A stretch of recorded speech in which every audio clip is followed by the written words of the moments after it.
Welcome back in. Welcome back into the Sports Source. It's late night. We're having fun here. This segment of our show brought to you by Calhoun's. If you're having some folks over for the Music City Bowl, don't bother cooking. Call Calhoun's, pick up a Feed 5 or Feed 10 family pack. Make it a party without having piles of dishes to clean up afterward. They provide the barbecue, the sauce, the slaw, the beans, everything, even the plates and utensils. Calhoun's, the Feed 5, Feed 10 family packs. Give them a shout. All right, I want to quickly run through some Tennessee-Nebraska numbers here. First of all, let's look at their schedules, who they played. The red numbers that you can't read. Whoever the graphics guy is for this show really did a great job there, John. The losses are in red, and you see that Nebraska had a great start, much like Tennessee. Theirs was better than Tennessee's, and then it all kind of went kaput when they played Wisconsin, and they were drilled by Ohio State and thumped by Iowa at year's end. We, of course, know what happened to Tennessee with that 3-game losing streak midseason. Then you think you've got the ship righted, at least attitude-wise, and then everything goes up in smoke against Vanderbilt. Let's flip to number 2 of the who they've played. Let's break that down. Versus the AP Top 25, Tennessee was 2-1 this year. Wow. Which the bad side of that means you lost to a bunch of teams that weren't ranked. Nebraska played 3 teams and lost to all 3 of them. Iowa, Wisconsin, Ohio State are currently ranked in the AP Top 25. They didn't beat any of them. At home, Nebraska 7-0, Tennessee 6-1 with the loss to Alabama. Both teams were 2-3 away from home. Teams with winning records. Nebraska was only 2-3. Tennessee was 6-2. Okay, and this is the biggie. Opponents' records, if you add those together, Nebraska's foes were 2 games over 500. Tennessee's were 36 games over 500, and I don't count Tennessee Tech from the FCS level.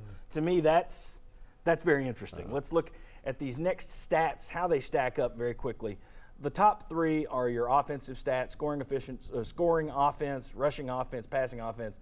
You see both the average per game and then the national ranking. So Tennessee, better scoring, better rushing, better passing. On defense, just the opposite, especially that rush defense. Okay, we jumped ahead there. It's all right. Then we've got the turnover margin. Nebraska's better. The big plays, Tennessee has a lot more big plays, but Nebraska's given up a lot fewer. They rank 14th in the country. You rank 110th, giving up 69 plays of 20 yards or more. Penalties about the same. Third down percentage, Nebraska's better on offense and defense, third down percentage. But red zone, you don't get much better than Tennessee. They score a touchdown inside the red zone when they get there 73% of the time. That's top 10 in the country. And their defense is a little better in the red zone than Nebraska. All right, the Huskers had a pretty bad year with injuries, just like Tennessee did. Jordan Westerkamp out for the bowl game. Their quarterback situation, they're probably going to ride this thing right down to the wire. Will Tommy Armstrong play, or will it be Riker Fife, who sounds like a Bond villain? But the question is, aside from Tennessee's run defense, I think that's the biggest fear. And I know what happened at Vanderbilt with the pass defense. But aside from the run defense, when you look at those numbers, anything there pop out as a big concern for Tennessee in this game? Or does anything there change your mind about this game a little bit? Nebraska's schedule, for example. Thoughts? Nebraska's schedule, I think, changes my mind a whole lot since Tennessee's schedule was so much tougher. A little bit worrisome that Nebraska plays the run pretty well, not great, but pretty well. And so that's a little bit worrisome about Tennessee, because I think Tennessee's going to have to win the game with their offense. So but the schedule thing is huge. Their run defense ranks nationally right side by side with Florida and Georgia, okay? Tennessee had a decent day running the ball against Georgia, had a good day, especially that one 15-minute segment against Florida. But they weren't great against Georgia. Good, not great. And that Nebraska defense against lesser foes ranks the same with Florida and Georgia. Anything else concern you about Tennessee after looking at that, or just overall, aside from the run defense? Nebraska averaging 178 yards rushing offense, I believe. I just can't get out of my mind those Nebraska teams we saw Tennessee play averaged, 478 rushing yards. So it's a good thing for this Tennessee defense. They're playing the 2016 Nebraska offense. And not the old Tom Osborne offense, is correct. Yeah, turnover margin, John, for me. I mean, because I think that's one way that Nebraska can win this football game is if Tennessee doesn't take care of the football, and we've seen early in the season Tennessee had some issues with ball security, and if Nebraska does a really nice job securing the ball, they don't turn it over often, particularly if Tommy Armstrong Jr. plays quarterback for the Huskers. Yeah, I had turnover margin because Nebraska +5. I mean, you want to be on the plus side. Tennessee -2. Yeah, I mean, that's how you lose at least 4 games.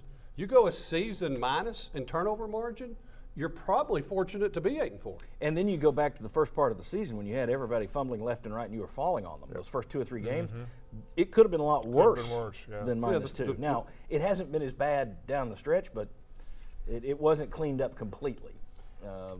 Go ahead. No, I was just going to say an interesting thing in stats. How come stats can tell you the truth, but you really don't get the full truth? Tennessee's red zone defense a little bit better.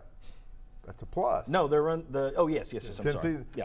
Well, that's because Because you don't got to get to the red zone to score against Kansas City. Because they're So- scoring from outside the 30. Yeah. One other thing that stands out to me when you look at Nebraska, they rank way up high nationally, like Appy State did, in terms of time of possession. They limit the number of chances you have. And if your offense isn't efficient, if you're fumbling the ball, if you don't take advantage, here's the thing. What happened at Vanderbilt? Your offense put up 34 points, but people still say, well, they didn't come through. Basically, at the end of that last month of the season, the offense had to play perfect football. You could not waste a single possession because your defense, for whatever reason, was kaput. You wasted a couple of possessions against Vanderbilt, you lost the ball game. The fact that Nebraska limits possessions, if your defense doesn't improve and your possessions are limited, it is more imperative that you don't punt. You don't want to see Trevor Daniel out there. You better get 7 every time you're on the field. And Trevor Daniel, bringing that up, John, I think so many of those numbers are similar or can tilt just a little bit. To me, that's going to make the kicking game, punting, and everything else that much more important because that's where the team can take the edge and make it count towards winning the game. I mean, I think that can swing the whole thing. And we know Tennessee didn't get nearly as much out of the kicking game in terms of returns this year as they did last year. It'd be interesting to see who's returning your punts for this one last game because you've had Sutton, you've had Kamar at times in their careers, then you kind of went away from that after they were injured. Who's back there returning kicks for this final game? Who do you trust to be back there? Yeah, it's going to be interesting. But I agree with you. Stress the kicking game, for there's where the breaks are made. All right.